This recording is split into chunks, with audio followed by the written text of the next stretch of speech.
mortalidad. Muchas gracias.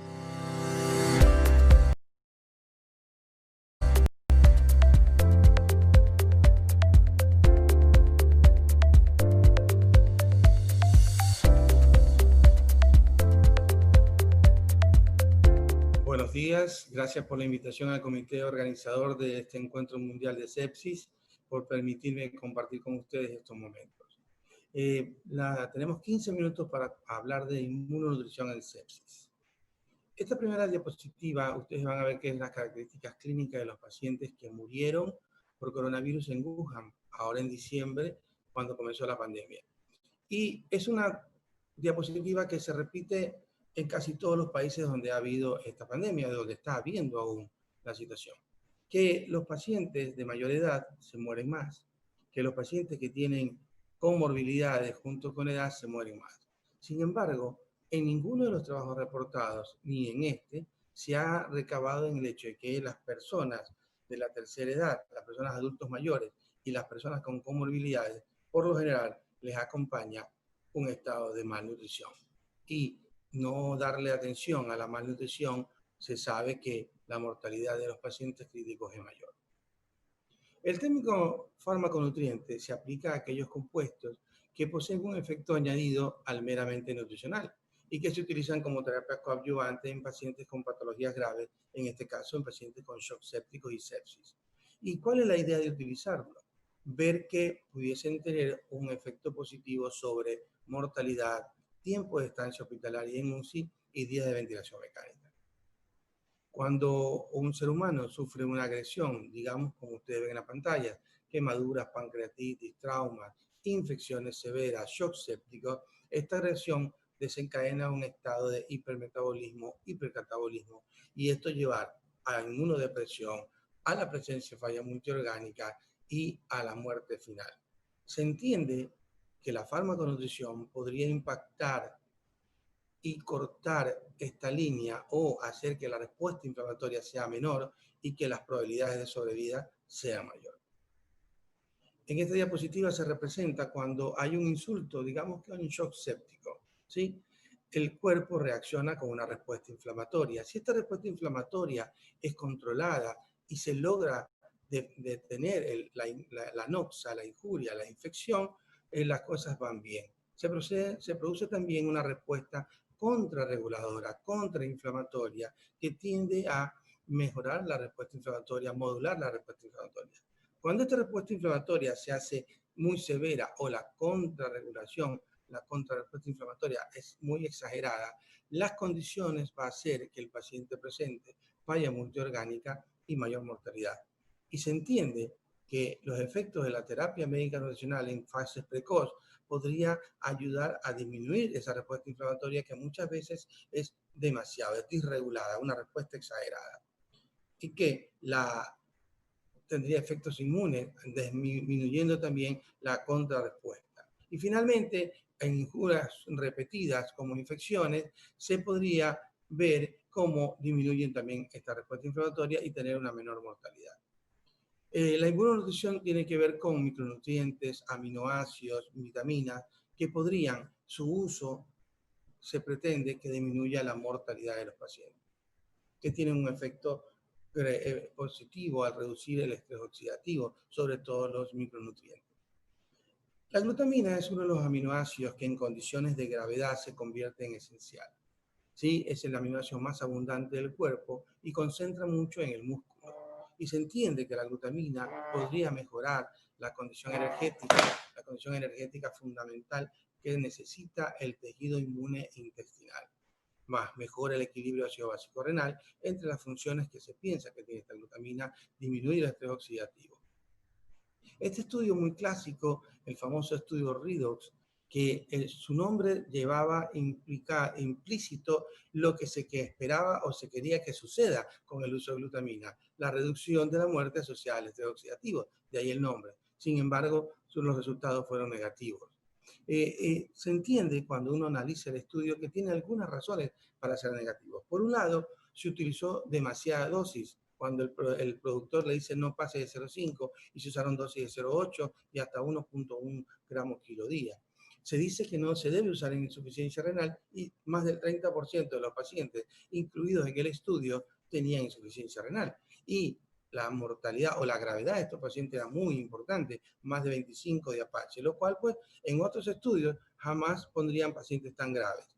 Tal vez eso fue lo que llevó a estos hallazgos negativos en alrededor. Otros estudios, ¿sí? Como este publicado en enero del 2016, encontró que el uso de glutamina endovenosa podía influenciar en forma positiva el desarrollo de menor cantidad de infecciones, menor estancia hospitalaria y una tendencia a menor mortalidad. Otro aminoácido considerado asimismo esencial en condiciones especiales es la arginina y tiene muchos efectos que se le indilgan a la arginina, como por ejemplo tener un efecto timotrófico mejorando la inmunidad celular, un efecto secretagogue que mejora el balance nitrogenado, un precursor del óxido nítrico. El nivel óptimo aún no está por determinarse, pero se resumen algunos efectos positivos beneficiosos del uso de arginina, como es la estimulación de la función inmune, mejora la cicatrización de las heridas, mejora el equilibrio neto de balance nitrogenado, aumenta el flujo sanguíneo en los lechos vasculares y hay una disminución en las infecciones evidenciado clínicamente. Este estudio, este metaanálisis, muestra tanto en manera general como en los pacientes sépticos que estos pacientes tienen una menor pool de arginina en sangre. Se entiende entonces que hay un déficit y que este déficit podría, además del uso aumentado en condición de sepsis y shock séptico, llevar al balance negativo en cuanto a la evolución por el no uso de arginina.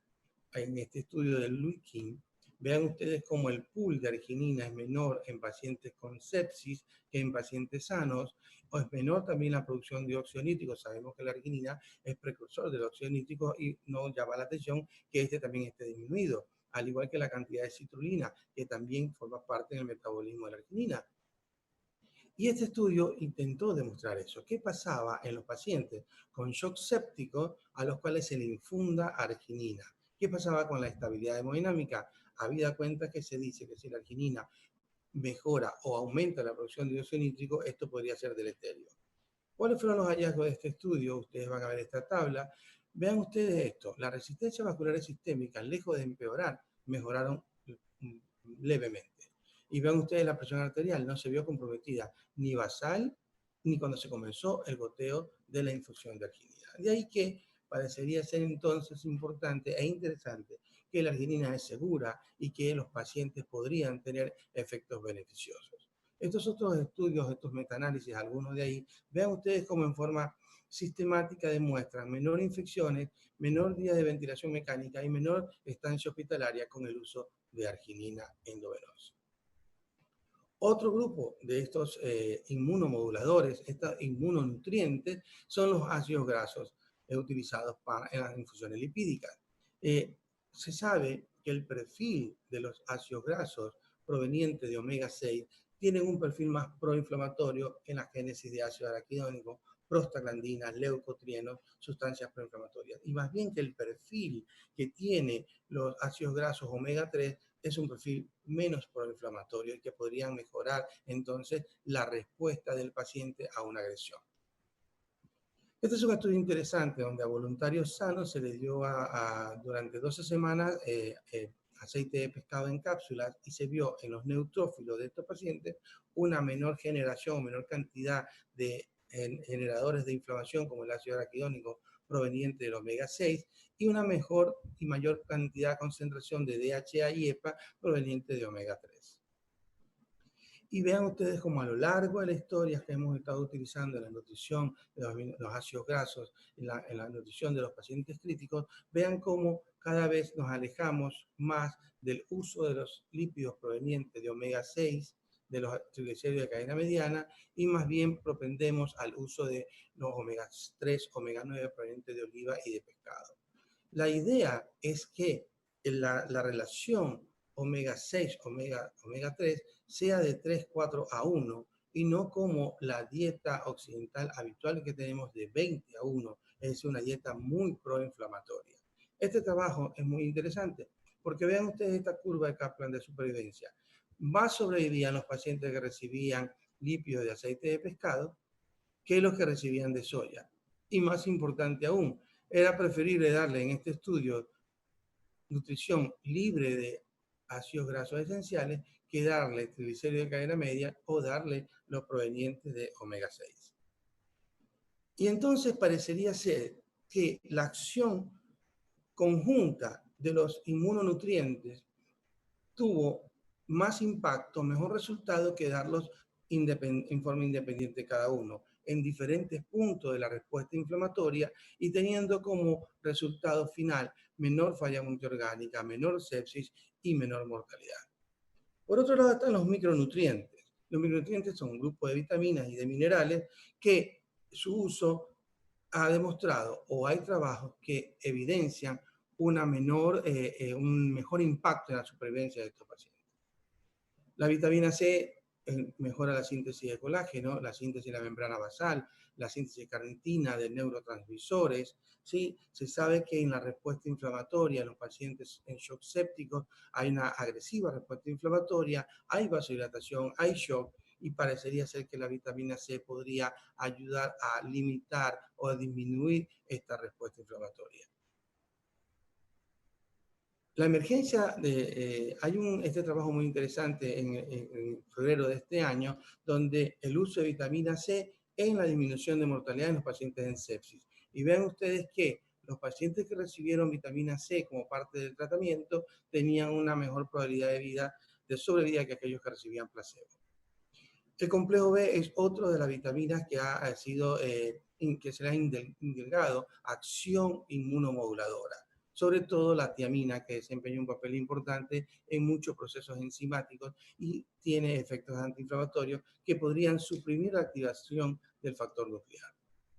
En este estudio, donde se utilizó infusión de tiamina como marcador o como un resucitador metabólico, teniendo como resultado final de este marcador de resucitación metabólica de disminución del nivel de lactato, se encontró algo interesante. Por un lado, cuando los pacientes no tenían disminuida la tiamina, no había mucha diferencia, pero el lactato disminuía mucho cuando se suplementaba con tiamina en los pacientes que tenían previamente disminución de tiamina en sangre.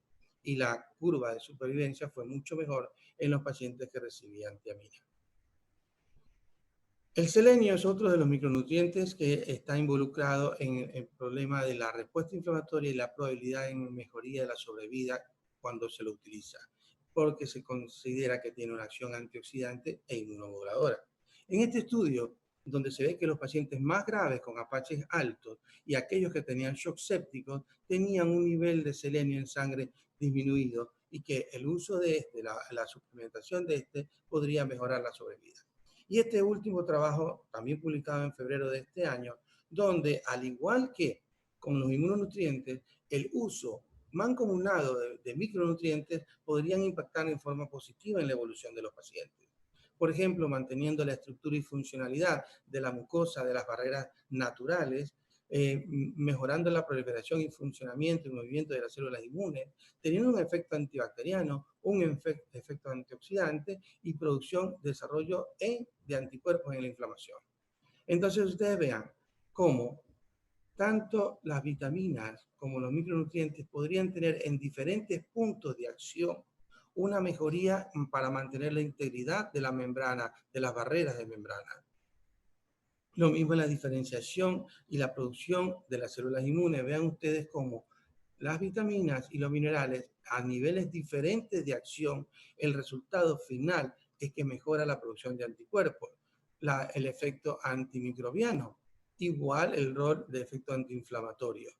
En otras palabras, el uso concomitante y no el uso de una de ellas en forma individual parecería ser que impactó mejor en la mortalidad. Este metaanálisis, publicado ya en el año 2016 en el consenso de la Asociación Americana de Nutrición y de la Americana de Cuidados Críticos, encontró una reducción de mortalidad de un 20% con el uso de estos micronutrientes por su efecto antioxidante.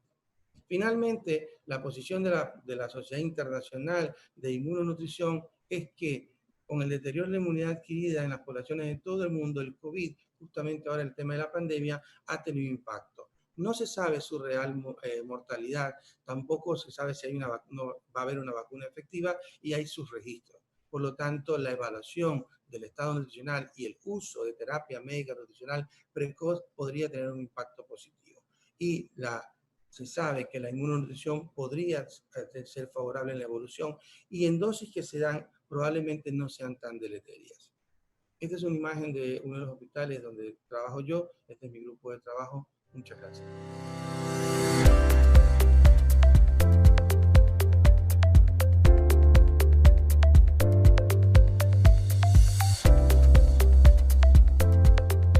Buenas noches. Soy la doctora Claudia Arias, médico internista, nutriólogo clínico, y para mí es un honor compartir con ustedes esta noche y agradecer al comité organizador del Congreso Mundial de Sepsis por haberme cursado su gentil invitación para participar en tan importante evento.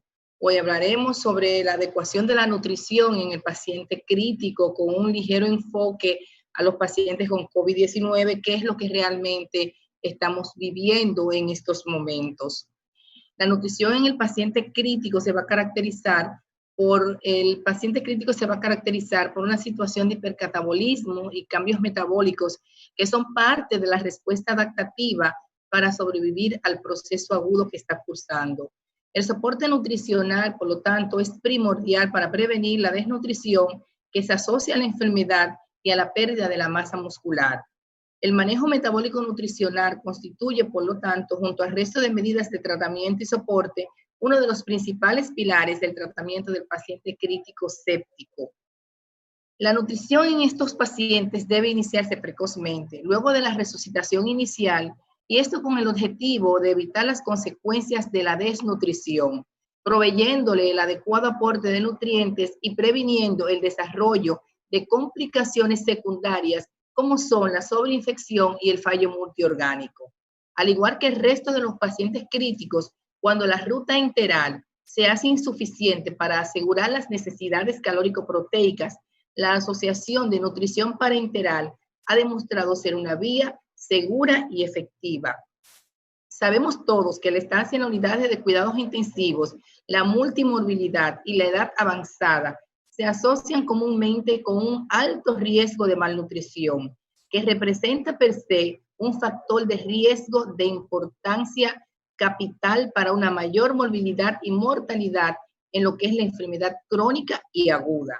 También es importante destacar que se requieren estancias prolongadas en las unidades de cuidados intensivos para la estabilización de los pacientes críticos, así como los pacientes con COVID-19, y que esa situación puede empeorar o causar malnutrición con pérdida severa de lo que es la masa y la función del músculo esquelético, que puede conducir a discapacidad, una mala calidad de vida y a una morbilidad adicional.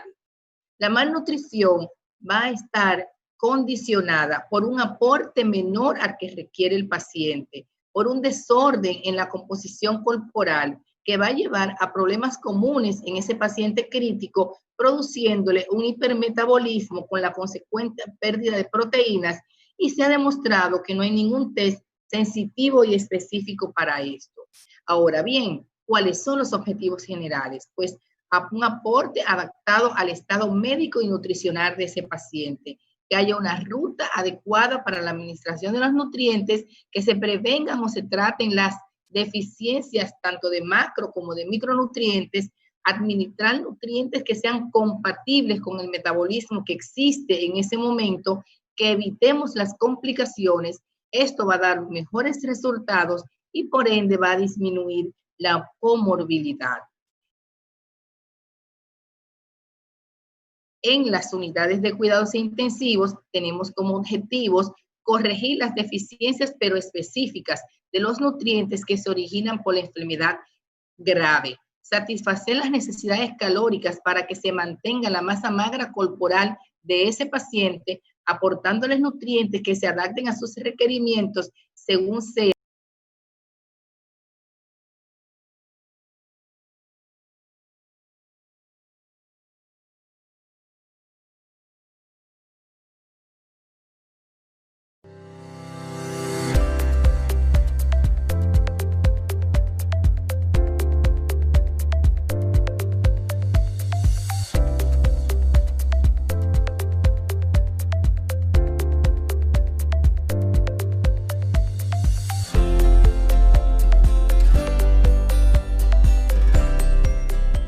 Hola, muy buenas. Gracias por la invitación.